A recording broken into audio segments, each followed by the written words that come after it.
So wait, before we actually start the show today, I want to ask you something completely honest. Oh, boy. And I really want you to put yourself in this exact scenario and just, you know, really think about your answer. Right. Picture this. You are standing in front of someone, maybe it's a colleague at work, or maybe it's someone you just met at a coffee shop, Okay. or a friend of a friend at a dinner party. And you're having a conversation in English. They ask you a question or they make a joke. Sure. You hear it, you understand it perfectly, but then what happens next? Does this exact sequence of events sound intimately, painfully familiar to you? I think I know where this is going. First, your brain just immediately retreats. It completely pulls out of the present moment and dives backward into the safety of your native language to formulate a response. Yeah. You sit there in your own head and you build the absolute perfect sentence in your mother tongue. The flawless sentence. Right. It's witty, it's grammatically flawless, it's exactly what you want to say. Yeah. Then you start the heavy, grinding mental lifting of translating that perfect sentence into English. Word by word. Exactly. You were going word by word, checking the verbs, checking the tense, trying to remember that one specific vocabulary word you studied last week. And finally, after doing all of that internal gymnastics, you open your mouth to actually speak. But by then it's too late. The moment is dead. Yeah. The conversation has already moved on without you, the topic has changed, and you're left standing there with a perfectly translated English sentence that no longer fits the moment. Just feeling like you were always exactly 10 seconds behind everyone else in the room. 10 seconds behind, exactly. If you are nodding your head right now, if you know that exact feeling of missing your window to speak because you were too busy translating in your own head, I need you to know something right away. You're not alone. Not even a little bit. That specific frustration, that feeling of being trapped behind a mental delay, it is a near universal experience for language learners. It really is. It is a completely normal, entirely predictable, and biologically logical stage of the language learning journey. So if you've been beating yourself up about it, Which we all do. right, if you've been secretly thinking that your brain is just uniquely bad at processing a second language, or that you somehow lack the language gene, you can let that go right now. Seriously, let it go. It is a shared struggle. It is just a mechanical reality of how the adult brain processes new information. But the truly great news, and the reason I am so deeply excited to get into the material today, is that you absolutely do not have to be stuck in that translation phase forever. Never again. You do not have to live with that conversational lag for the rest of your life. Exactly. And that is the entire mission of our deep dive today. We are pulling from an incredibly practical, highly actionable framework created by language educators Emma and Daniel. That's such a good guide. It is. Their entire focus is on one specific transformative skill, which is how to think directly in English. Because when you can think directly in the language, you speak faster. You sound infinitely more natural. Yes, and you finally build the kind of real, unshakable confidence that allows you to actually enjoy a conversation instead of just surviving it. Right. We aren't going to be talking about abstract, dry linguistic theories today. No textbooks here. Yeah. We are taking Emma and Daniel's absolute best, no-nonsense, everyday exercises that you can start using literally today. Not next month, not when your vocabulary is perfectly expansive, but today. I love it. Okay, let's unpack this. Because to actually solve a problem, we first have to understand the mechanics of why it's happened in the first place. We need to look at what is known as the three-step translation trap. It's vital that we set the stage here by looking at this not just as a mechanical language issue, like memorizing a dictionary, but as a deeply ingrained cognitive habit. A physical habit in the brain. Exactly. We are talking about the physical, biological pathways your brain has built to process information. The core problem is precisely that three-step process you just described. Yeah. Step 1, you think in the native language. Step 2, you translate the entire sentence. Step 3, you finally speak in English. Which is just so much work. To understand why we do this, Emma and Daniel introduce a really brilliant analogy. They describe this translation process as a bridge. A bridge, okay. Now, let's think about this objectively. When you are a complete beginner, like day one of learning English, this bridge is highly effective. Oh, absolutely. In fact, it is absolutely necessary. You use your native language as the foundational landmass, the solid ground that you know, and you build a mental bridge over to this new, unknown, scary territory called English. Makes total sense. You use the bridge to connect brand new English words to the concepts you already deeply understand in your native language. Wait, hold on. Let me push back on that for a second on behalf of everyone listening. Yeah. Because I hear this, and my immediate thought is, well, yeah, isn't translation the entire point of learning a language? It feels like it. How else am I supposed to learn the word for apple if I don't directly connect it to my native word for apple? If I don't use that bridge, I'm just staring at a red fruit making random sounds. We have to translate, right? You are absolutely right, and that is exactly why the brain builds the bridge in the first place. When you are a beginner, your brain has no other point of reference. Right. It has to map the new information onto the existing information. The bridge is a survival mechanism. But, and this is the critical pivot, Here we go. as you advance, as you try to transition from sitting in a quiet classroom to engaging in dynamic real-world communication, that exact same bridge suddenly becomes a massive liability. It slows you down. It transforms from a helpful tool into a severe cognitive bottleneck. Because real conversations in the real world do not wait for you to cross the bridge. Precisely. Human communication is incredibly dynamic. It darts around. Yeah. It changes direction instantly. People interrupt each other. They make jokes. They change topics based on a simple facial expression. And people, unfortunately, simply do not pause and wait for you to walk your thoughts back and forth across that internal translation bridge. They really don't. The conversation keeps moving forward at highway speed. Yeah. And while you are standing on that bridge, painstakingly translating vocabulary and checking syntax, the moment passes. It's gone. And let's be honest about how that actually feels in the body. It is completely exhausting. Oh, so draining. Emma and Daniel explicitly note that this three-step process is a huge amount of work for your brain. And anyone listening to this knows exactly what that feels like. Absolutely. If you've ever spent an hour at a social event trying to speak a second language through constant translation, you don't just feel socially awkward, you feel physically and mentally drained. You're wiped out. You get home, you crash on the couch, and you might even have a physical headache. Your brain feels fried. And there's a neurological reason for that headache.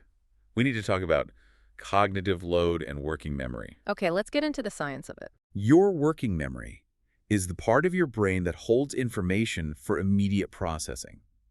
Think of it like the RAM in a computer. I like that. The RAM. And human working memory is surprisingly limited. We can only hold on to about 4 to 7 chunks of information at any given time. Wow, that's really not a lot. It isn't. Now think about what happens when you translate.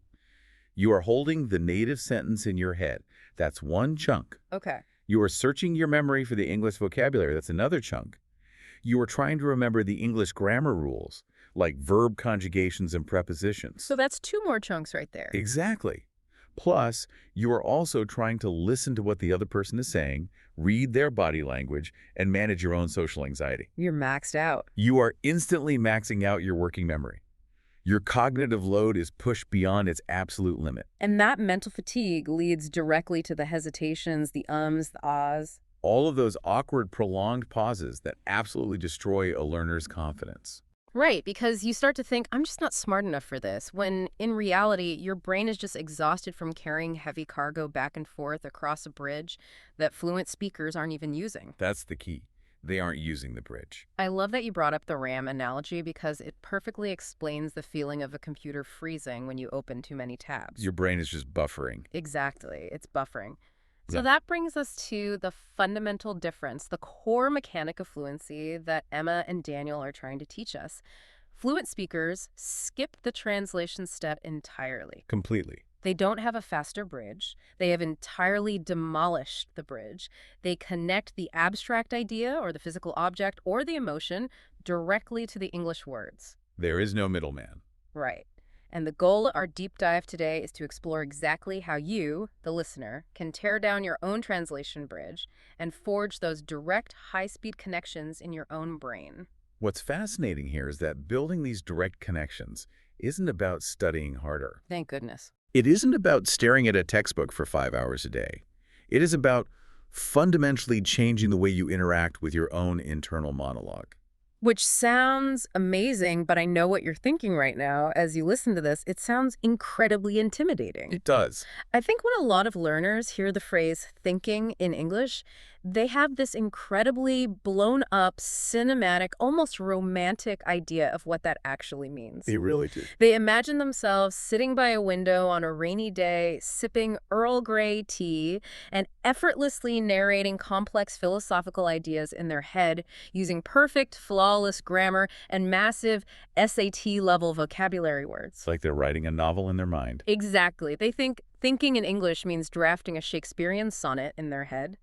But Emma and Daniel aggressively debunk this misconception right out of the gate. It is so important to debunk that. You do not need to be a poet to think in English. It is such a common trap. We hold our second language to an impossibly high standard, a standard we don't even apply to our native language. That is so true. Think about your actual day-to-day internal monologue in your mother tongue. Are you constantly narrating profound philosophical truths? Definitely not. Of course not. Your actual internal monologue is incredibly basic, fragmented, and utilitarian. It's mostly just immediate observations and physical needs. Like I'm hungry. Exactly. The examples Emma and Daniel provide of what thinking in English actually looks like are brilliant in their absolute simplicity. Give us some examples. They give examples like, I'm tired, or that looks good, or even, I need coffee. I need coffee is probably the most universal human thought in existence. It crosses all borders. And it is so incredibly freeing to realize that this counts as thinking in English. You aren't trying to draft a literary masterpiece in your head. The goal is just to be yourself, but in English. Just be yourself. If your normal thought in your native language at 7 a.m. is just a passing, lazy, half-awake observation about being hungry, your English thought should just be, I'm hungry. That's it. You win. You are thinking in English. The cognitive power of these microthoughts cannot be overstated. Your brain does not need complex poetry to build a new neural pathway. No, it doesn't. It just needs a spark. Yeah. It needs to establish a fast, automatic, direct connection between a basic, visceral human state, like wanting a cup of coffee or feeling cold, and the English words that represent that state. Bypassing the native language entirely. Yes. By forcing the brain to bypass the native language for these tiny mundane thoughts, you are laying the foundational wiring for direct thought. You are proving to your brain on a biological level that the translation bridge isn't necessary for basic survival. It's all about lowering the bar so you can actually step over it. Exactly. Which transitions beautifully into the very first actionable exercise. Okay, so we know we need to have simple thoughts. But how do we actually practice being ourselves in English when we are all alone? Right. How do we operationalize this? Emma and Daniel's answer is to become the narrator of your own daily routine. They argue that the absolute easiest, most accessible place to practice thinking directly in English is in your normal, everyday life, using your completely mundane routine as endless practice material. It is a brilliant strategy because it solves the two biggest excuses language learners have. Which are? I don't have time, and I don't have anyone to practice with. Well, yes, the classic excuses. This requires 0 extra time in your day and 0 specialized materials. You don't need a textbook, you don't need a flashcard app, and you don't need a language exchange partner on Skype. You just use your life. You simply describe your current actions as you are doing them. Emma and Daniel provide very grounded, immediate examples. I am brushing my teeth. I am making breakfast. I am checking my phone. You are simply attaching English labels to your immediate physical reality. I know exactly what the inner skeptic is saying right now, though. What's that? They're saying, I have a full-time job, I have kids, I am busy, I don't have the mental energy to walk around my house saying I am making breakfast out loud like a crazy person. Right, right. But the beauty of this is how completely private it is. You are doing this entirely in your own head. Nobody hears it. You can be walking down the street, sitting on the crowded subway, or folding laundry in your living room. No one needs to hear you. There is 0 social anxiety because there is absolutely no audience to judge your grammar or your accent or your pronunciation. It's fully safe. It is just you and your internal monologue. But I do want to throw a caution flag here because Emma and Daniel offer a very important warning to manage your expectations. This is crucial. When you first start doing this, formulating even these ridiculously simple sentences in your head might feel painfully, frustratingly slow. And that sluggishness is completely valid, expected, and necessary. Mm. Let's look at the neurology of what is actually happening. We need to talk about neuroplasticity. Okay, let's dive into that. Your brain is currently used to traveling down the well-worn, incredibly fast, multi-lane superhighway of your native language. Easy route. That pathway is heavily insulated with a substance called myelin, which allows electrical signals to travel at lightning speed. Okay. When you force your brain off that superhighway and onto this new, unpaved English path in the jungle, it's going to stumble. You're bushwhacking. You have to hack away at the vines with a machete. It will feel slow. It'll feel clunky. But Emma and Daniel emphasize a crucial point. The goal of this specific exercise is not speed. That's a huge relief. You are not trying to be a fast thinker yet. You are simply training the brain to form thoughts directly without the native language crutch. You are clearing the jungle path. That jungle path analogy is perfect. Every single time you narrate an action directly in English, every time you look at the toothpaste and think, I am brushing my teeth without translating it first, you are walking down that path. You're getting the brush. You are packing down the dirt. You are building a stronger connection. You are actively laying down the pavement for a direct highway in your brain. You are bypassing the old, slow translation bridge entirely and constructing a high-speed route straight to the English language. And building that highway requires us to be very mindful of the raw materials we are using. If you try to build a highway with cheap materials, it's going to collapse. So what are the right materials? Which brings us to a vital structural rule that Emma and Daniel insist upon, the architecture of momentum.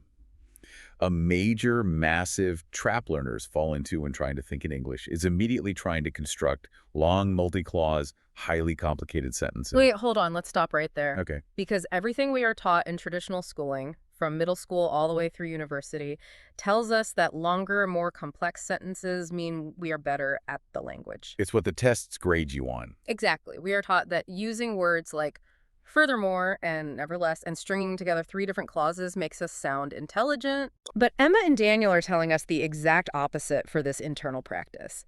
They explicitly warn against complex sentences. They say short, choppy, basic sentences are vastly superior. They are. They give examples like, this is interesting, I like this idea, or I don't understand, but why?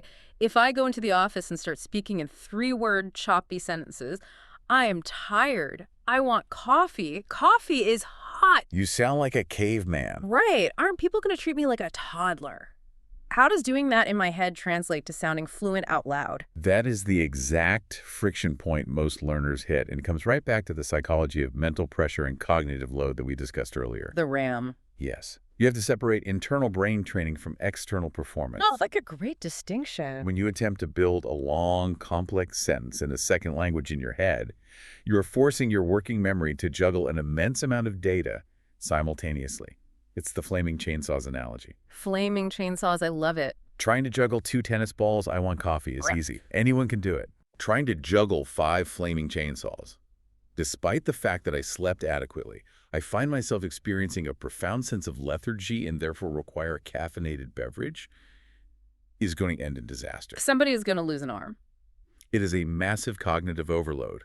It causes the brain to freeze, the chainsaws drop, and the pressure makes you instantly revert back to your native language to relieve the stress. You just give up. Simple sentences drastically reduce this internal pressure. They demand very little working memory. So it's about not dropping the chainsaws. It's about setting yourself up for an easy win. Exactly. Because when you successfully think, I want coffee, you succeed.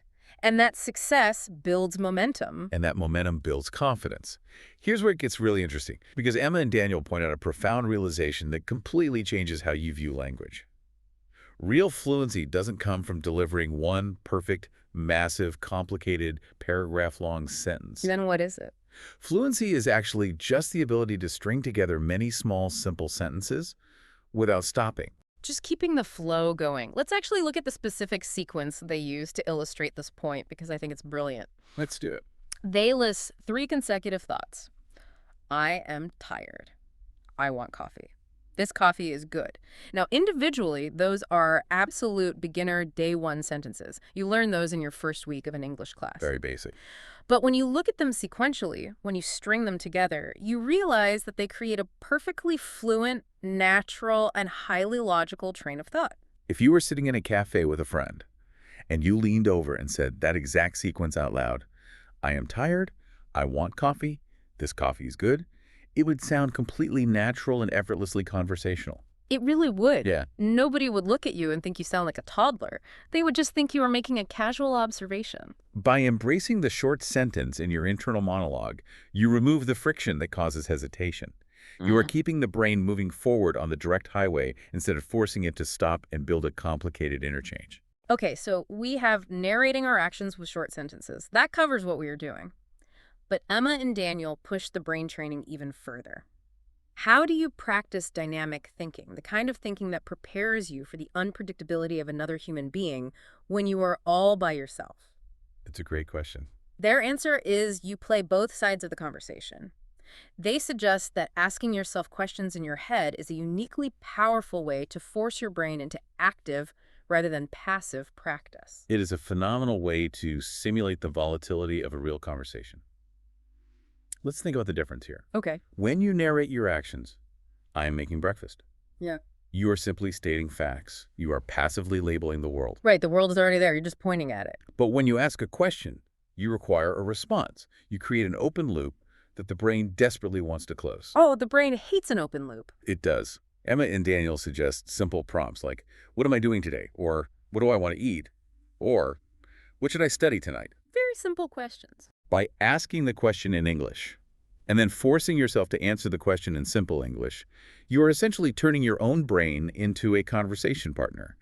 You become both the asker and the answerer. Think about the immense, incredible convenience of this. You don't need to coordinate time zones with a tutor on a language app. No scheduling required. You don't have to worry about finding a language exchange partner who might flake on you or who just wants to practice their native language with you instead, which happens all the time. All the time. You are always available to practice with yourself. You can have a full, dynamic, 10-minute question and answer session with yourself while you're taking a shower or walking the dog or cooking dinner. It builds the exact cognitive reflexes needed for real-world communication. The back and forth volley of a conversation. Exactly. But it entirely strips away the crushing social anxiety of talking to a stranger and worrying about looking stupid. And neurologically, it forces the brain to shift from passive recognition to active retrieval. This is a massive leap in language acquisition. It really is. When you are reading a book or listening to a podcast, you are passively recognizing words. The context helps you understand them. But when you ask yourself, what do I want to eat? Your brain has to actively dive into its English database, search for the concepts of chicken or rice or salad, and pull those words to the surface without any native language prompt or external context clues. That is the magic right there. This kind of active, unprompted retrieval is exactly how we solidify those neural pathways. Yeah. It's the difference between recognizing the right path in the jungle and actually walking down it yourself. And Emma and Daniel have another highly visual, really fun way to practice this active retrieval, specifically designed for all those boring, dead, passive moments we have throughout the day. I love this exercise. The next exercise is to look around your environment and deliberately describe your surroundings, attaching English words directly to what you see. Just labeling the world. They give examples like, there is a window, my desk is very messy, the weather looks nice today, I see a dog, a man is running, or the sky is blue. The cognitive mechanism at play here is called visual attachment, and it is incredibly powerful for completely bypassing the translation bridge. Let's really dissect how this works. Break it down for us. When you use visual attachment, your native language is completely removed from the equation. Let's take the simplest example. I see a dog. Imagine you are walking down the street. Your eyes process the visual image of a furry animal with 4 legs and a tail. Okay, I see the animal. Normally, your brain sees the animal, pulls up your native word for that animal, and then you translate that word into dog. The 3-step trap. But with visual attachment, you actively force your brain to connect the raw visual stimulus, the image of the animal, directly to the English label dog. You skip the native language entirely. That is so cool. This is not a simulation of fluency. This replicates exactly, biologically, how native fluent speakers process the world around them. It's like you are walking around with a giant stack of virtual sticky notes and you are just slapping English words onto everything in your environment. Let's actually role play this for a second so the listener can see exactly what we mean. Okay, let's do it. Let's do it right here in the studio. I'll look around. Okay. Gray acoustic foam. Black microphone. Bright lights. Coffee mug is empty. Notice what my brain didn't do there. It didn't go to my native language first. I just looked at the foam and thought, gray foam. And doing this completely transforms how you view your downtime. That's a game changer. Suddenly, standing in line at the grocery store for 10 minutes or sitting on the train during your morning commute isn't just dead, boring time anymore. It becomes a highly effective, immersive language training session. You're fully immersed. You are sitting on the bus, looking out the window, and your brain is actively working. Red car, big tree, the sky is gray. That woman is walking fast. You are immersing yourself in the language without ever leaving your hometown. You don't need a plane ticket to London to immerse yourself. You just need to look out the window. And this is a very big, but inevitably, when learners try this visual attachment exercise, they will hit a massive roadblock. It's going to happen. It happens to everyone. They will look at an object or they will try to express a thought to themselves and they won't know the precise English word. Oh, that is the worst feeling. And this is where we have to address the absolute biggest enemy of language learning, perfectionism. Em and Daniel are incredibly adamant about this point. Your English thoughts do not need to be perfect. Thank goodness. And they warn that striving for perfection actually stalls your progress, creates anxiety, and stops practice dead in its tracks. We freeze. We look at something, let's say a fire hydrant, and we realize we don't know the exact word for it, and our brain just completely shuts down. The chainsaws drop. We feel stupid. It's paralyzing. But Emma and Daniel remind us of something so obvious we often completely forget it.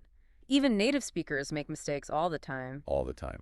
Every day. Native speakers forget words mid-sentence. They stumble over their phrasing. They use completely incorrect grammar in casual conversation. Yet communication still worked perfectly fine. The absolute fundamental goal of language is to express ideas and connect with another human being. It is not to pass a strict grammar test in your head. If we connect this to the bigger picture of human interaction, we see that precision is often much less important than momentum. If you stop every time you don't know a word, you lose the momentum. You stall out. And Emma and Daniel provide a brilliantly tactical piece of advice for when you inevitably hit that vocabulary wall.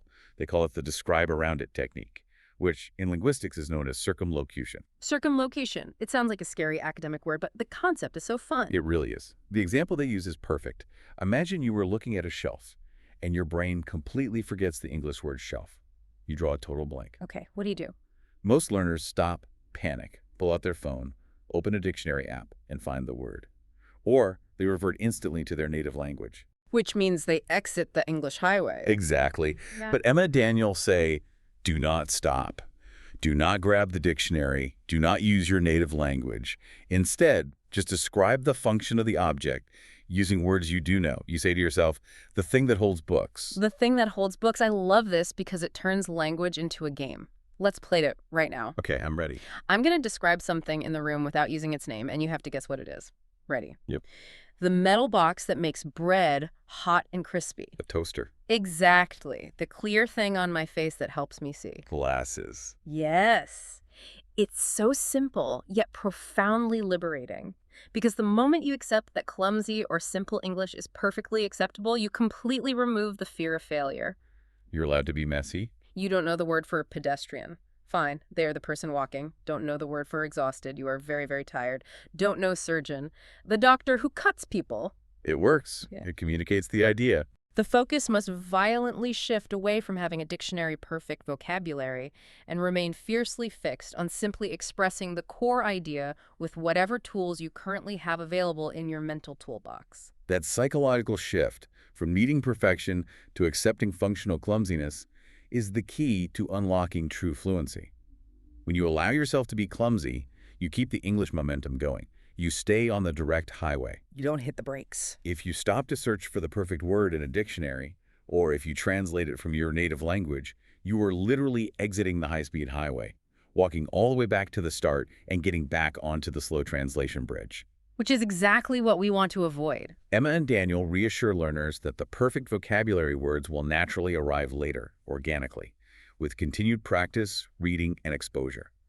The priority right now, in this training phase, is purely the habit of direct connection. And that word habit is exactly how this entire process is framed. Because I think a lot of people listen to deep dives like this, they get super motivated for about 24 hours and then they completely drop it. Human nature. Thinking in English isn't some mystical state of enlightenment that you suddenly achieve on a mountaintop. It isn't a magic trick. It is simply a habit. And like going to the gym or learning to play the guitar or learning to drive a manual transmission car, at first it will feel deeply strange, uncomfortable, and frustrating. Your brain will fight it. Your brain will stubbornly, desperately want to return to translation because translation, despite being incredibly slow and exhausting, is comfortable. It's familiar. It's what your brain knows. Exactly. We are talking about the physical rewiring of the brain, and that takes time and repetition. But the timeline of habit formation here is very encouraging. What's the timeline? Emma and Daniel promise that with daily practice, the brain absolutely does adapt. The biological imperative of the human brain is to be as efficient as possible. It wants to save energy. It's naturally lazy. Yes, the brain is lazy. Once it realizes that you are consistently demanding these direct English pathways, it will start to reinforce those pathways with myelin to make them faster and save energy. But the critical metric here, the thing you must remember, is consistency over duration. Yes. Let me emphasize this for the listeners. You do not need to sit in a quiet room, cross your legs, close your eyes, and aggressively try to think in English for 2 hours straight. That sounds terrible. Long, grueling marathon study sessions are not required. And honestly, they'd probably just burn you out and make you hate the language. Emma and Daniel outline a highly manageable, bite-sized schedule to build this habit loop. It is so easy that you literally cannot say you don't have time for it. No excuses. They suggest just 5 minutes in the morning. Maybe while you're making your coffee or brushing your teeth, just narrate what you're doing. I am making coffee. The water is hot. I am tired. Super easy. Then, 5 minutes during lunch.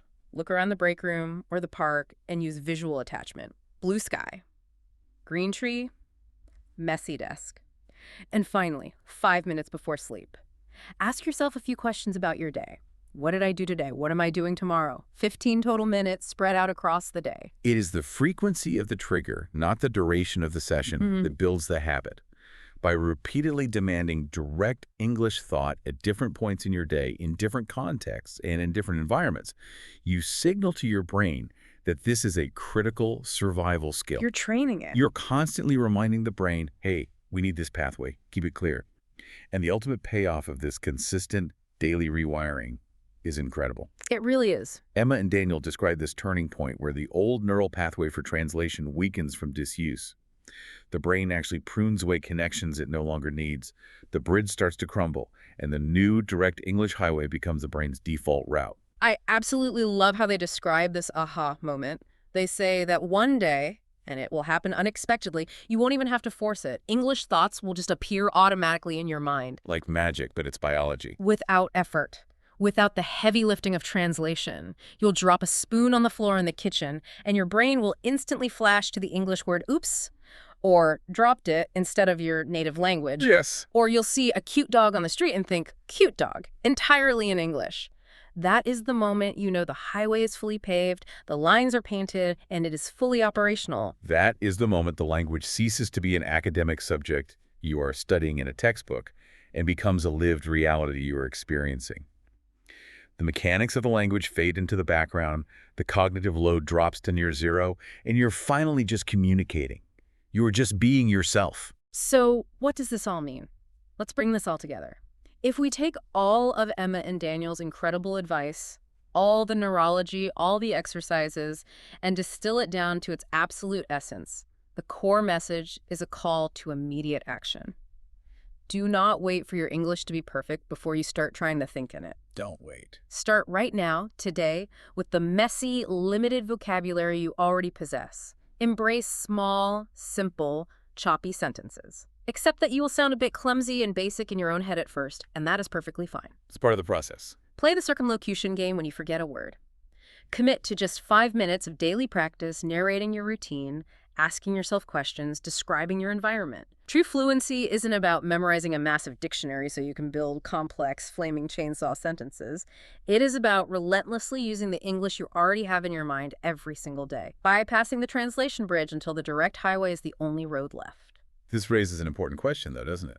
If we fully embrace this practice, if we accept Emma and Daniel's premise that our internal thoughts are largely just descriptions of our daily actions and surroundings, how might developing this second voice actually alter our lived experience? Oh, that's an interesting angle. We spend so much of our mental energy in our native language, tangled up in complex anxieties, dwelling on the past, worrying about the future, and overthinking every little detail. True. By actively simplifying your thoughts into basic, direct, highly functional English, just to practice the language, I'm drinking coffee, the sun is shining, I'm walking, might you actually stumble into a new sense of mental clarity?